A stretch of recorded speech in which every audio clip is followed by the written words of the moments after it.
Hello दोस्तों, कैसे हो आप? सब बढ़िया होंगे। आपका स्मार्ट नॉलेज एसआर में स्वागत है। आज फिर से आपके लिए एक न्यू टॉपिक पे न्यू वीडियो आ चुकी है। तो जो आपका हमारा टॉपिक है वो है सूरदास के पद के जो एमसीक्यूज होते हैं, वो इस वीडियो में आपको बताऊंगा। ओके, तो आप वीडियो को पूरा देखिए और जो जो क्वेश्चन आपको आ रहे हैं उनका उत्तर खुद से देने की कोशिश कीजिए पहले। ओके, अगर आपने इससे पहले वाली वीडियो नहीं देखी तो आप पहले उसे देखिए, क्योंकि जब आप उसे पढ़ोगे तो ही आप इनके उत्तर दे पाओगे। अगर आप पहले इसे देख रहे हो फिर उसे पढ़ रहे हो तो आपकी कुछ समझ में नहीं आएगा। तो पहले आप उसे पढ़िए, उसके बाद एमसीक्यूज देखिए। तो स्टार्ट करते हैं वीडियो को। तो जो एमसीक्यूज है, जो ये एमसीक्यूज क्वेश्चन है वो मैं आपके लिए लेके आया हूँ। ये आपके बोर्ड एग्जाम में बहुत काम आएंगे आपके। तो स्टार्ट करते हैं पहले क्वेश्चन से। गोपियों को उद्धव की योग साधना की बातें किसके समान लगती है? तो किसके समान लगती है? कड़वी ककड़ी। अब दूसरा क्वेश्चन हमारा, मथुरा से श्री कृष्ण ने गोपियों के लिए उद्धव के माध्यम से क्या भेजा? तो क्या भेजा था श्री कृष्ण ने? योग संदेश। उसके बाद तीसरा क्वेश्चन है, पाठ में कौन सी मर्यादा ना रहने की बात गोपियों द्वारा की गई है? तो इसका आंसर बताइए। प्रेम की मर्यादा। चौथा क्वेश्चन है, गोपियों के अनुसार योग शिक्षा किन के लिए है? किन के लिए है? जिनके मन चंचल हो। पांचवा क्वेश्चन, कवि के अनुसार गोपियों का स्वभाव कैसा है?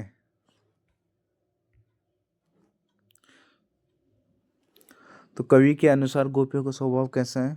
भोला। वो बहुत भोले हैं। इसका राइट आंसर हो जाएगा।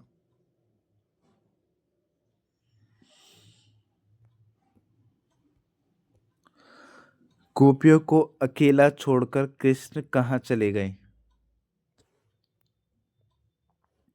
तो इसका राइट आंसर है सी, मथुरा।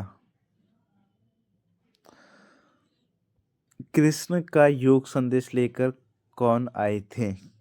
तो कौन आए थे? उद्धव, बलराम, सेवक, इनमें से कोई नहीं। तो कौन आए थे? उद्धव। ठीक है।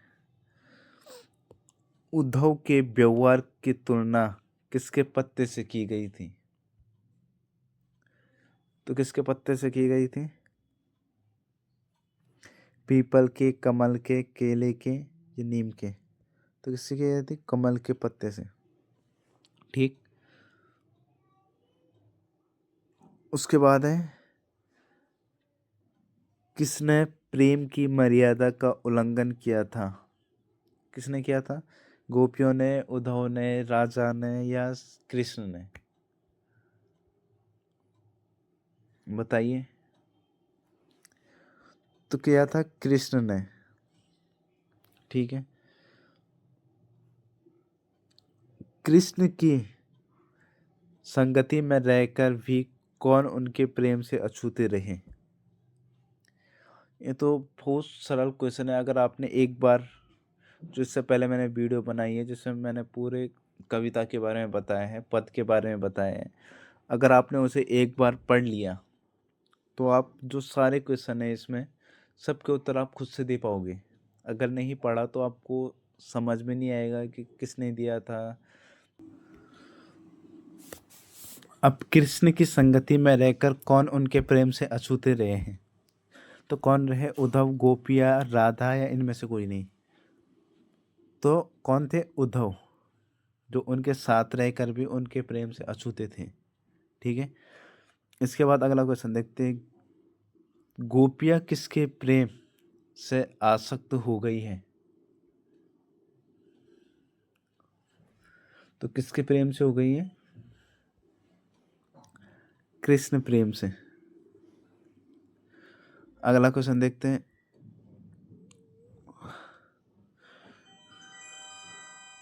गोपियाँ कृष्ण के प्रति कैसी भावना रखती थी?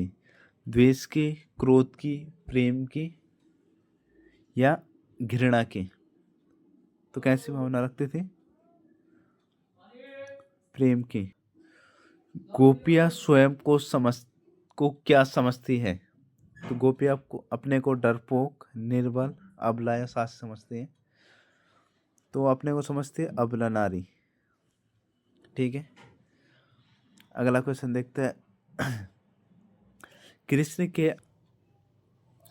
कृष्ण के आने की प्रतीक्षा किसे है? भक्तों को, उद्धव को या गोपियों को और यशोदा को? तो इनमें से किसको है कृष्ण के आने की प्रतीक्षा? तो किसको है? गोपियों को। ठीक है, इसके बाद अगला क्वेश्चन देखते हैं। गोपियों को कृष्ण का व्यवहार कैसा प्रतीत होता है? उदार, छलपूर्ण, निष्ठुर या इनमें से कोई नहीं? तो कैसा प्रतीत होता है? छलपूर्ण। ठीक है, उद्धव कृष्ण का कौन सा संदेश लेकर आए थे? बहुत सरल क्वेश्चन है, अगर आपने पढ़ा होगा। तो कौन सा संदेश लेके आए थे? योग संदेश।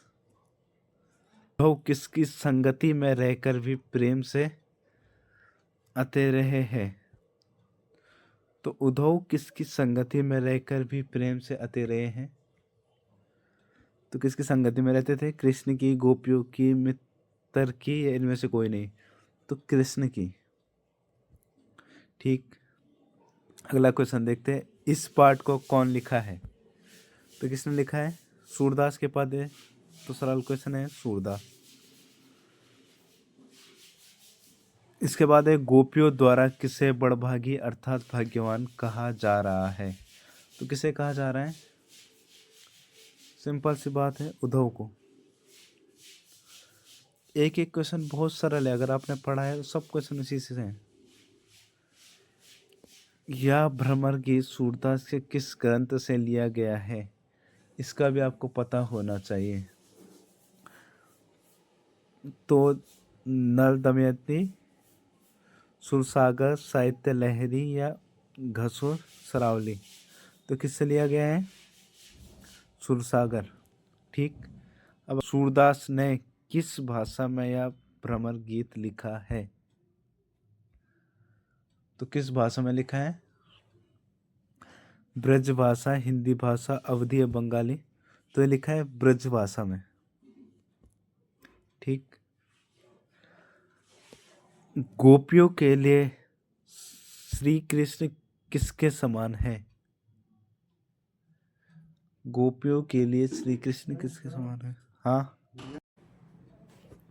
गोपियों के लिए श्री कृष्ण किसके समान है? जल के मध्य रखी तेल की गागरी, कड़वी ककड़ी, कमल के पत्ते, हारिल की लकड़ी? तो किसके समान है? हारिल की लकड़ी। ठीक, मन की मन ही मांझ रही है, मैं कौन सा अलंकार है? श्लेष अलंकार, उपमा अलंकार, अनुप्रास अलंकार, अतिशयोक्ति अलंकार? तो कौन सा अलंकार है? अनुप्रास अलंकार। ठीक, गोपियों के अनुसार राजधर्म क्या है? तो गोपियों के अनुसार राजधर्म क्या है? ए है, जो प्रजा को ना सताए, जो प्रजा को सताए, जो जलेबी भेजे, जो प्रेम संदेश भेजे? तो इसका सही आंसर क्या है? जो प्रजा को ना सताए। राजधर्म सो वही जो प्रजा ना सताए, सुना होगा आपने। हारिल पक्षी से किसकी तुलना की गई है? तो हारिल पक्षी से किसकी तुलना की गई है? गोपियों की, उद्धव की, कृष्ण की या ब्रिजवासियों की? किसकी की गई है? गोपियों की। आप श्री कृष्ण मत कर देना, यहाँ पे पहले क्वेश्चन को देखना, समझना, उसके बाद। श्री कृष्ण क्या है? लकड़ी। ठीक, उद्धव की योग संबंधी बातें गोपियों को कैसी लगती है? खरबूजे के समान मधुर, शहद के समान मीठी, कड़वी ककड़ी के समान या हारिल पक्षी के समान चंचल? तो आपको पता ही है, कड़वी ककड़ी की तरह लगा उन्हें योग संदेश जो उद्धव गोपियों के लिए लाए थे। तो इसका राइट आंसर हो जाएगा कड़वी ककड़ी। अगला क्वेश्चन देखते हैं। गोपियों ने श्री कृष्ण को किस प्रकार धारण किया था, मन में, क्रम में, वचन से? तो किस प्रकार से किया था? तो उपरोक्त सभी। ठीक है। जकरी शब्द का क्या अर्थ है? तो जकड़ी शब्द का क्या अर्थ है? व्यर्थ होना, रटना, जर्जर होना, दुखी होना। तो है रटना। ठीक। गोपियों ने योग रूपी व्याधि किसे देने की सलाह दी? जो बीमार हो, जो ईश्वर भक्त हो, जो कृष्ण को ही भगवान माने, जिसका मन चक्री के समान चंचल हो। तो किसको दी? जिनका मन चक्री के समान चंचल हो।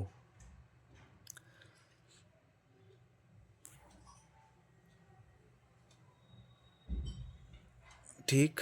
मधुकर शब्द का प्रयोग मधुकर शब्द का प्रयोग किसके लिए हुआ है? तो किसके लिए हुआ है? उद्धव के लिए। गोपियों के अनुसार श्री कृष्ण क्या पढ़ाए हैं? तो क्या पढ़ाए? राजनीति, विज्ञान, गणित या कला? तो क्या पढ़ाए? राजनीति। सोते जागते गोपियां किसका नाम जपती थी? कृष्ण का।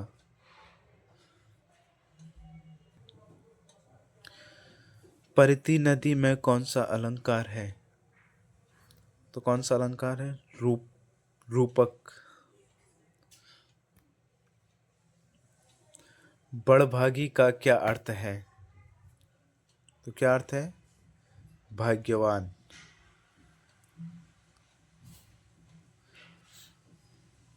अप्रस का क्या पर्यायवाची है? तो अप्रस, अल्पित, नीरस, अछूता है, इनमें से कोई नहीं। तो इनमें से कोई नहीं है।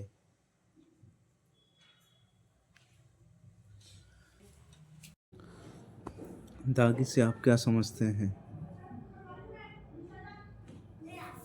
तो दाग, धब्बा दोनों का और खा, इनमें से कोई नहीं। तो दाग और धब्बा दोनों है, तो इसका आ जाएगा सी। उसके बाद है पुरैन पात किसका पत्ता है? तो पुरैन पात किसका पत्ता है? कमल का, गुलाब का, धतूरे का या चमेली का? तो इनमें से कोई नहीं है, कमल का है। परागी का अर्थ होता है? तो परागी का अर्थ होता है मोना, पराया, मुग्ध होना, इनमें से कोई नहीं। तो क्या होता है? मुग्ध होना। ठीक। मर्यादा का पर्यायवाची है? तो मर्यादा का पर्यायवाची है मर्यादा, प्रतिष्ठा, दोनों का और खा, इनमें से कोई नहीं। तो मर्यादा और प्रतिष्ठा दोनों होते हैं, तो इसका भी सी हो जाएगा। ठीक। सूरदास अबला हम भौरी, गुड़ चाटी जो पागी, इस पंक्ति में निहित अलंकार बताइए। तो इस पंक्ति में जो नियत अलंकार है वो क्या है? दृष्टांत, रूपक, उपमा या श्लेष? तो इसमें है दृष्टांत। तो राइट आंसर हो जाएगा ए। ठीक। व्यथा शब्द का तत्सम रूप लिखिए। तो व्यथा शब्द का तत्सम रूप है बी, व्यथ। व्यथा शब्द का तत्सम रूप व्यर्थ नहीं है, बिना नहीं है, मंदन नहीं है, तो राइट आंसर है व्यथा। ठीक। गोपियाँ किससे गुहार लगाना चाहती थी? राम से, प्रभु से, उद्धव से, श्री या कृष्ण से? तो अगर आपने पढ़ा होगा तो आपको एकदम सरल लगेगा। तो किससे लगाना चाहते थे? कृष्ण से। कृष्ण वज्र से जाते समय अपने साथ गोपियों का क्या चुरा ले गए? तो क्या चुरा ले गए? गोपियों का मन, माखन, दही या शहद। तो क्या ले गए? गोपियों का मन। ठीक। गोपियों के अनुसार सच्चा राजधर्म क्या है? प्रजा का पालन, प्रजा के सुखों का ध्यान रखना, प्रजा को बिल्कुल ना सताना, उपयुक्त सभी। तो इनमें से सभी है, उपयुक्त सभी।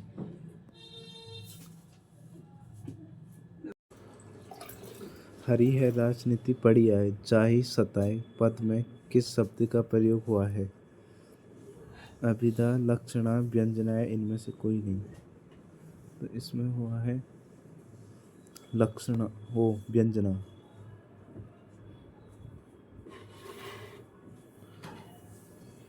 सूरदास का जन्म कब हुआ था? तो सूरदास का जन्म कब हुआ था? 1478 सर 1448 सर 1468 सर। तो सूरदास का जन्म हुआ था 1478 में। सूरदास की मृत्यु कब हुई? तो सूरदास की मृत्यु 1583 में हुई, सन 1583 में।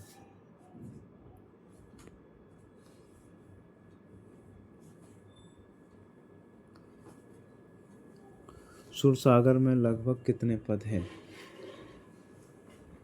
लगभग 125, लगभग 500, लगभग 700, लगभग 1100। तो कितने पद हैं? लगभग 500।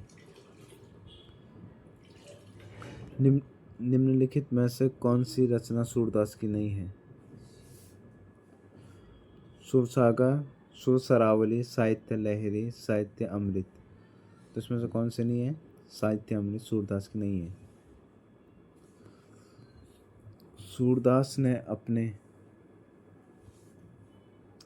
सूरदास ने अपने साहित्य में किसको प्रमुखता दी है? राम को, कृष्ण को, निराकार ब्रह्मा को, राजाओं की कथाओं को।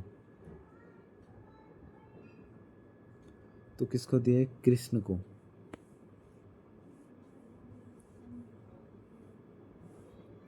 ठीक। तो सूरदास के साहित्य में किस रस की प्रधानता है? वात्सल्य रस, वीर रस, भयानक रस, हास्य रस। तो किसका है? वात्सल्य रस। गोपियों ने स्वयं को भौरी क्यों कहा? वे मूर्ख थी, वे छल कपट और चतुराई से दूर थी, वे उद्धव की बातों में आ गई थी, वे किसी का कहना नहीं मानती थी। तो इसका आंसर है वे छल कपट और चतुराई से दूर थी। गुड़ चाटी जो पागी, गुड़ में किसकी तुलना हुई है और चीटी से किसकी? तो गुड़ में उद्धव की तुलना हुई है और चीटी से गोपियों की। गुड़ में कृष्ण की तुलना हुई है और चीटी में राधा की। गुड़ में ब्रजवासियों की तुलना हुई है और चीटी में कृष्ण की। गुड़ में कृष्ण की तुलना और चीटियों में चीटी से गोपियों की। तो इसका राइट आंसर है डी, गुड़ से कृष्ण की तुलना और चीटी से गोपियों की। गोपियाँ कृष्ण के प्रति कैसी भावना रखती थी? तो गोपियाँ कृष्ण के प्रति कैसा भावना रखती थी? द्वेष की, क्रोध की, प्रेम की या घृणा की? इसका राइट आंसर है घृणा की। अब क्यों रखती थी वो आपको पता है अगर आपने पद पढ़े होंगे तो। कृष्ण की संगति में रहकर भी कौन उनके प्रेम से अछूते रहे? उद्धव, गोपियाँ, राधा है, इनमें से कोई नहीं। तो कौन था? उद्धव। सूरदास के साहित्य में किस भाषा की प्रमुखता है? अवधी भाषा, राजस्थानी, ब्रज भाषा, बुंदेली। तो इसका आंसर है ब्रज भाषा। और जो सूरदास के पद लिखे हुए ब्रज भाषा में लिखे हुए हैं। सूरदास के साहित्य में किस गुण की प्रधानता है? ओज गुण, प्रसाद गुण, माधुर्य गुण या निर्गुण? तो इसका राइट आंसर है माधुर्य गुण। गोपियों ने उद्धव को बड़भागी क्यों कहा? ऐसा कहकर गोपियों ने उद्धव पर व्यंग्य किया क्योंकि उद्धव बहुत ही भाग्यवान है। उद्धव बहुत ज्ञानी थे और गोपियों उनके ज्ञान का लोहा मानती थी। वे कृष्ण के सखा थे, इसलिए उन्हें उनको बड़भागी कहा गया। तो इसका राइट आंसर है ए। ऐसा कहकर गोपियों ने उद्धव पर व्यंग्य किए।